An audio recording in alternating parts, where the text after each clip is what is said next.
Oke,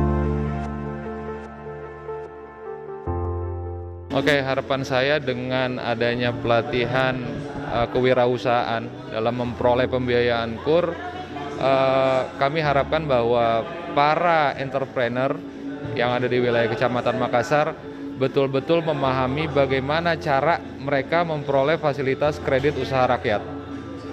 Harapan saya itu.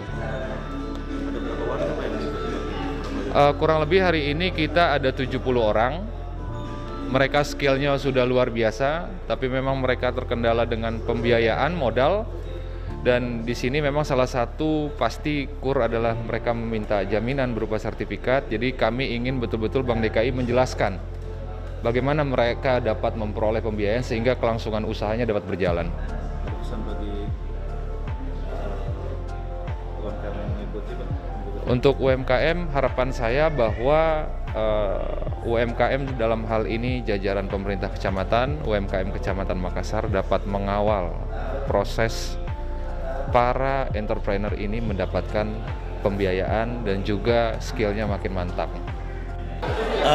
Kita di sini bercoba mengkolaborasi dengan Sudin UMKM dalam rangka meningkatkan pendapatan pada UMKM binaannya dengan cara pemberian KUR, kredit usaha rakyat. Nah, harapannya UMKM binaan yang sudah dilatih oleh Sudin UMKM, kita bisa bantu permodalannya sehingga mereka bisa naik kelas.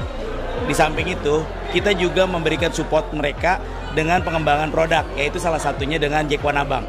Jadi Jekwanabang itu adalah digitalisasi bank, jadi orang bisa tarik tunai di situ, bisa store tunai di situ, bisa isi pulsa, bisa bayar listrik dan sebagainya. Untuk kalau tarik tunai kena biaya.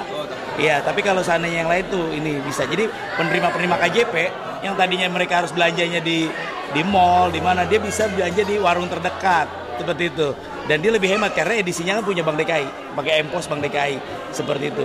Jadi apa yang dibantu oleh Pemda untuk KJP, lansia, PPS dan sebagainya, itu dibelanjakannya lagi di Jackpreneur, dibelanjakan lagi di UMKM binaannya Pemprov. Sehingga uangnya dari rakyat, oleh rakyat untuk lagi diperputar. Nah, dari Bank DKI di saat dapat nanti kan kembali lagi untuk pembangunan daerah. Seperti itu. Jadi ini lumayan, ini sangat memberdayakan sekali.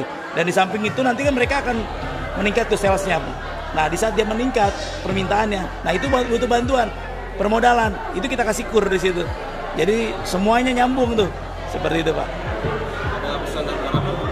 Ya, saya punya mimpi ya, harapan bahwa dengan kalau ini jalan terjadi di seluruh wilayah, kolaborasi ini berjalan antara Bank DKI, kemudian UMKM, Pemprov dan sebagainya. Insya Allah orang-orang kecil ini, UMKM ini akan naik kelas sehingga mereka akan menjadi lebih sejahtera, menjadi lebih mandiri. Jadi biar dia bisa merasakan APBD DKI yang besar ini yang tadinya dikucurkan kepada bantuan-bantuan sosial itu dibelanjakannya lagi di UMKM binaannya Pemprov. Seperti itu harapan saya. Terima kasih. Ada perbedaan nggak sih Pak antara KUR Bank DKI dengan KUR yang lain? Terus ada kemudahan nggak Pak? Kalau KUR itu kan sebenarnya program pemerintah ya, jadi dapat subsidi bunga. Yang sama. Dulu Nah, kebetulannya karena kita KUR Bank DKI ini kita kerjasama dengan Pemprov DKI ya, khususnya di Sudin UMKM. Nah itu kita akan lebih mudah karena kita ada screening awal. Jadi mereka itu sudah terscreening karena mereka sudah dilakukan pelatihan. Pelatihannya sudah diberikan oleh pihak UMKM. Sehingga kita tinggal bantuan permodalannya. Kemudian nanti juga kita bisa kolaborasi untuk promosinya. Seperti e-order, kemudian tadi saya bilang Jekwanabang, dan lain sebagainya. Sehingga itu berputar jadi dan syaratnya apa kemudahannya? Kemudahannya karena dia sudah bertransaksi di Bank DKI, maka dia akan lebih mudah untuk mendapatkan fasilitas. Seperti itu. Dan juga dia kan memang bunganya 6% per tahun. Kemudian bebas biaya provisi dan administrasi, itu lumayan seperti itu. Ada Jandra sama Nisa, Kak Nisa, ada anggaran nggak? Oh, kalau sampai dengan 25 juta itu tidak menggunakan agunan. Tapi yang di atas 25 juta itu pakai agunan. Agunannya SHM atau SHGB. Nah, kan di sini juga banyak tadi Pak Camat katakan penerima PTSL. Jadi sertifikat. Nah, daripada diagunkan di tengkulak atau di rentenir atau di pinjaman online dan sebagainya. Kalau di sini dia akan mendapatkan bunga lebih murah dan terjamin, dan jaminannya pun tidak akan hilang.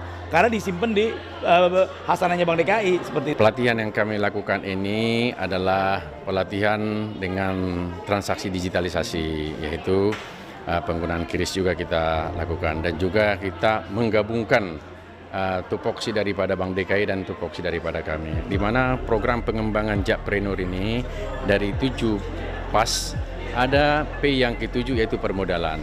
Nah, di dalam rangka permodalan ini kami bagaimana menghubungkan, mengkoneksitaskan antara Jakpreneur dengan pihak pemilik modal di dalam hal ini Bank DKI. Kebetulan Bank DKI di tahun 2022 ini mereka diberikan dari pemerintah pusat sebesar informasinya 1T untuk KUR.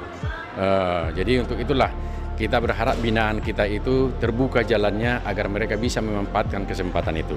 Kira-kira demikian, Pak. Kegiatan pelatihan ini sudah dilakukan di seluruh kecamatan. Betul, kegiatan pelatihan ini secara berkolaborasi kami laksanakan di 10 kecamatan yang ada di Jakarta Timur. Kebetulan ini kecamatan yang terakhir, maka kami tadi menutup acara pelatihan itu, dan kami juga berkoordinasi dengan Bank DKI untuk di akhir tahun ini jika memungkinkan kolaborasi seperti apa lagi yang dibutuhkan dengan bisa sesuai dengan tupoksi mereka yang bisa kita lakukan. Kira-kira seperti itu, Pak. Ya. Pesan dan harapan Pak dari kegiatan ini dari Pak sendiri bagi para UMKM khususnya. Pesan dan harapan saya, mudah-mudahan para Jakpreneur kita atau UKM kita memanfaatkan betul kesempatan ini. Karena keluhan mereka selama ini adalah banyakkan kurang modal.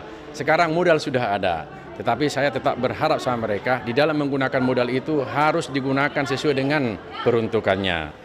Jangan digunakan untuk modal berusaha atau taunya digunakan untuk kesenangan pribadi. Nah, itu juga akan menjadi suatu permasalahan nanti di belakang hari.